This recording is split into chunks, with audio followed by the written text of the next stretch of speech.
মঙলদৈত দুটাকৈ অচিনাক্ত মৃতদেহ উদ্ধাৰ। বানপানীৰ মাজতে মঙলদৈত উদ্ধাৰ দুটাকৈ মৃতদেহ। প্ৰথমে মঙলদৈৰ গুড়িমাৰীত সম্পূৰ্ণ উৱলি যোৱা মৃতদেহ এটা উদ্ধাৰ হয়।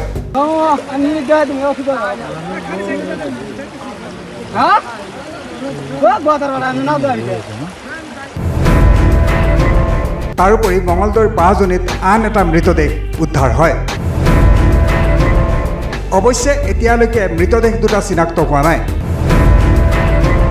ঘটনাস্থলীত মঙলদৈ আৰক্ষী উপস্থিত হৈ আৰম্ভ কৰিছে তদন্ত। আমাৰ ইয়াতে ধৰক আজি 4-5 দিন ধৰি বানপানী হৈ আছিল। বানপানী এতিয়া আজি কিছু কমিছে। কমাৰ পিছত আমি তাৰমানে ধৰক ৰাস্তাদি যাই থাকোঁতে 2-এজন মানুহ যাই থাকোঁতে অচিনাকি মৃতদেহ এটা প্ৰত্যক্ষ কৰা হৈছে। আৰু এতিয়া অচিনাকি বুলিয়ে ক'ব লাগিব, আমি যিহেতু কোনো চিনি নাপাওঁ ইয়াতে।